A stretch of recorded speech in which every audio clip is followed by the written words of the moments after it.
Hello and welcome into another edition of Bronco Chat. I'm David Gentili with Santa Clara Athletics, joined by the newest Bronco head coach with the men's golf program. It's Andrew Larkin.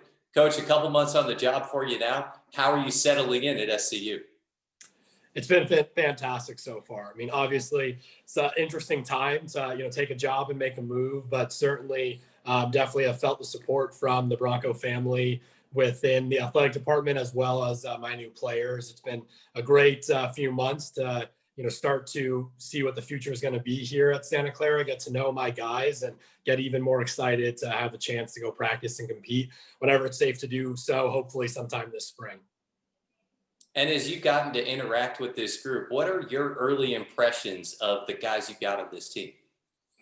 They've been awesome to deal with so far. I think their resiliency and how adaptable they've been given the times has been good to see. I mean, they've come a long way, since everything started last March in terms of how they, have taken control of the situation on their own, how they want to practice.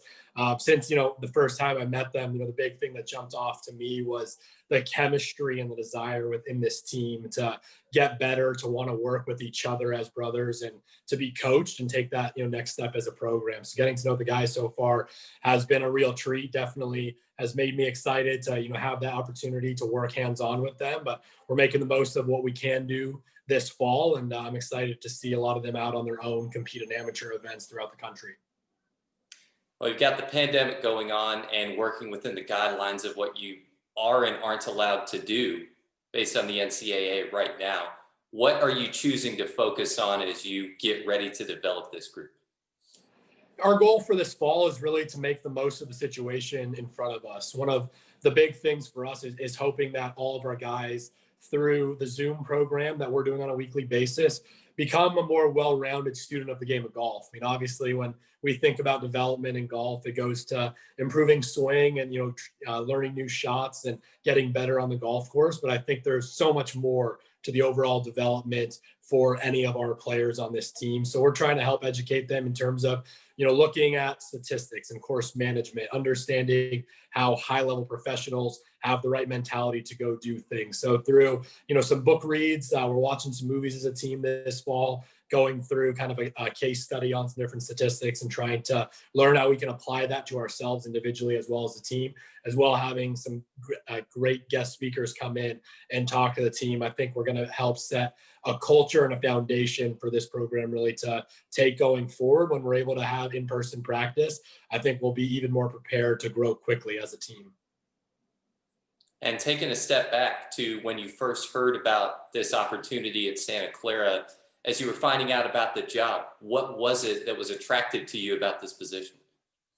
It's always been a school that I've really admired and had my eye on. I was actually lucky enough during my recruitment process as a junior golfer to speak with Coach Miller and come to Santa Clara and visit and go through it. And I loved the school and everything it had to offer. And one thing for me as an individual going into college athletics, I was going to be a two-sport college athlete, and it was going to be quite difficult to do at the Division I level. So I chose to go to the Division III level to play two sports. But Santa Clara was a place that I could have always seen myself, and because of everything it offered academically, athletically, the location of the school, everything that was up here from a culture standpoint, I thought it was a phenomenal opportunity, and one that if Coach Miller ever chose to retire, which luckily enough the timing worked out great for us, that I would love an opportunity. And when I went through the interview process, everything that I kind of thought about the school was really confirmed. And then having a chance, to sit down with Renee, our athletic director, and Peter Fields to talk with them about their vision for what they saw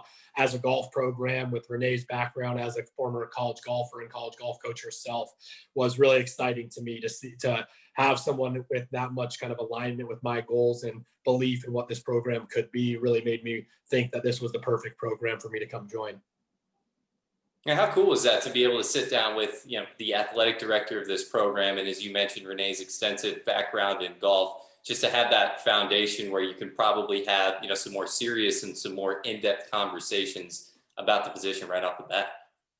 It's a very unique experience and an opportunity that I definitely don't take lightly. I mean, I think having that support where she obviously has a fundamental understanding of not just the game of golf, but of what it takes to develop a golf program. she definitely knows, what we need on a daily, a weekly, and a yearly basis to be successful. And then to even be able to, have that mentorship, to be able to go to her when I have a question or I want to, ask about her experience on how she might have touched on an issue or a topic is definitely an invaluable resource for us to have here. So you joined the Broncos after spending the last 5 seasons with UCLA in the Pac-12, high-level program, high-level conference. Tell me about the experience you got there and how that helped build you up as a coach. It was phenomenal. I mean, obviously, I couldn't be more thankful for my time at UCLA, for all the players I had there, and to work under that administration. I think, we did a nice job competing nationally, throughout my time there, really building the program kind of back towards the precipice of, being on the national stage again. And obviously, had some phenomenal individual success there with Devin Bling making a great run at the U.S. Amateur and getting to join him at the Masters and the U.S. Open is a highlight I'll take with me, for the rest of my life. Certainly, definitely, getting to see kind of what it takes for a program to compete on that level is something that I hope to bring with me here, to understand that it's not just, about getting the players better here on the golf standpoint. It's about the entire student athlete experience. It's about getting them to get in the classroom and balance their studies so they have time to come practice, make sure that, they have a good weight program, nutrition, everything that, Santa Clara is going to be able to now provide them, as well as going to find the right recruits and the right players that are a fit for the culture that we want to establish here. So definitely some great experiences that, I have there, great learning experiences for me, and hope to continue to bring that success here to Santa Clara. Yeah, you talked about being able to caddy at the Masters for Devin Bling. Man, what an experience that must have been. Tell me about that time at Augusta, at the hallowed ground of golf. Just how special was that for you? It was an unforgettable week, truly, and obviously, one that I was, there for Devin, and it was his show. But to get to go see, obviously, a major, and probably the major of the year, at least for me, kind of the number one on the list every year, to see how the pros there perceive it every week, and to see the level of detail and work it takes to go into one golf tournament like that. It was a multiple month preparation project, from studying the golf course to having a practice plan to prepare for it. And then certainly the week of, making sure, we're trying to adapt to the conditions and learn as much as possible from the other players that had been there previously. But definitely an experience I'll never forget. I mean, to be able to be around, Devin with some unbelievable highlights, making a hole in one during the par three, getting on, making the cut, and getting to talk to Tiger and see Tiger on the Masters Sunday when he ultimately went on to win.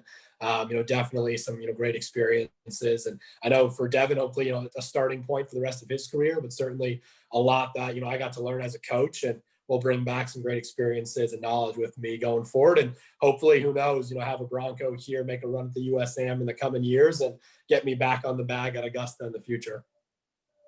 Well, you've also got a professional background as a player, US, Canada, some time in Latin America as well. With the experiences that you've had as a pro, how has that helped you out as a coach, and then being able to take that and communicate that experience to the student athletes?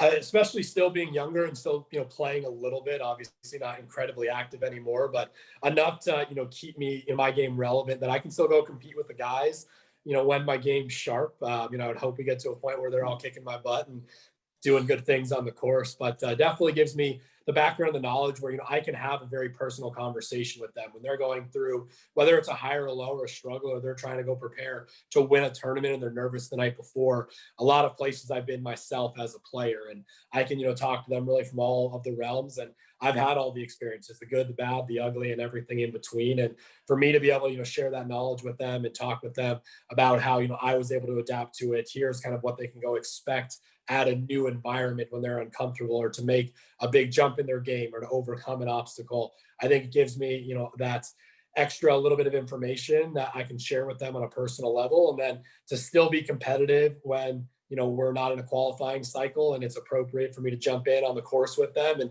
kind of kick up that, in competitive environments, and be able to go compete against them one-on-one. I think gives us a unique experience. For they like to go, obviously chase their coach and beat their coach on the golf course, and gives me a little bit of a more personal experience with them one-on-one when we're able to do that in practice as well.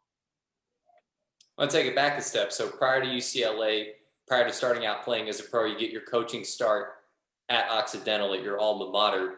had that opportunity come up, and was coaching a route that you were looking to go coming out of college?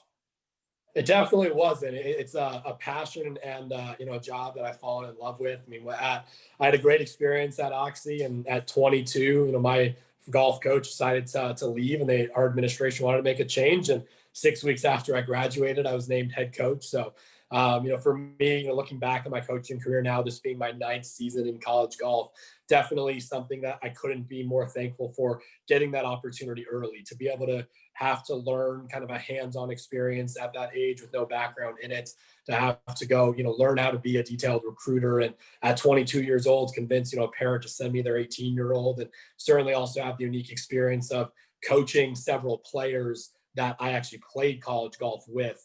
I think helped make me a more mature coach younger, and ultimately, help me become a better, well-rounded coach really quick in the process. So I was so fortunate to coach my alma mater. It's a very unique experience for sure. Obviously, you feel a lot of pressure there to kind of want to leave behind something great for them since it's your school. And I was proud of my time there, as well as UCLA, and couldn't be more excited, to see what we can accomplish here over the coming seasons.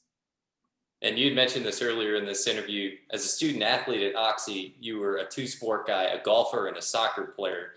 So I guess my first question there is, how much sleep were you able to get while you were in college? I was a busy guy for sure. I mean, I was involved in some clubs, and towards the end of my college career in Greek life as well. But it's really about time management. And, for all of our guys, it's, what's I can speak to them about. I mean, you can accomplish what you want. You just have to be detailed with understanding there's trade-offs in life, and you got to make the right decisions to go have good time management and forego certain activities at different times. But something I was fortunate to get to do, to go, pursue two of my passions, had two coaching staffs that allowed me to balance them and go, succeed at both, starting for both teams for the duration of my college career there was, and, an experience I won't forget, and certainly was lucky to have. And ultimately, now really, I think gives me the fuel to go tell my guys, if you can't handle the academic side and the golf side, there's a lot more that you could be doing in your college experience. So now it's about learning to manage it. And ultimately, if you want to tell me whether it's an internship or there's something else that you really want to go do, it can be done in your college experience. You just have to make sure to balance everything out. Yeah, great experience to draw on there for sure. All right, Coach, we've got some quick hitters for you. 5 quick questions to wrap this bad boy up. Quick answers from you. Let's start off with the favorite golf course that you've ever played. Pebble Beach, unquestionable. What about the toughest course you've ever played? Oh, that's a good one. I would say probably Carnoustie in Scotland. You pulled this club out of your bag and you're confident because it's your favorite club. What club is that? Oh, 7-iron. Me and Tim Copp. I very rarely miss with a 7-iron. You could play a round of golf with any golfer all time, dead or alive. Who's your pick? Bobby Jones. And finally, if you weren't coaching and playing golf, what do you think you'd be doing professionally? Oh, that's a great question. I would like to say I would probably be somewhere in the business industry, maybe in the financial sector, but ultimately this far down the road, honestly, I have no clue what I would be doing outside of golf at this point.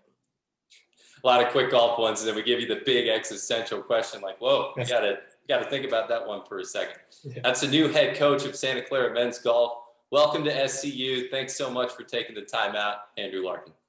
Thanks for having me. Go Broncos. And to keep up with the latest in Santa Clara athletics, go to santaclarabroncos.com. Look for the social media handles at SCU Broncos. This has been another edition of Bronco Chat. Thanks for watching.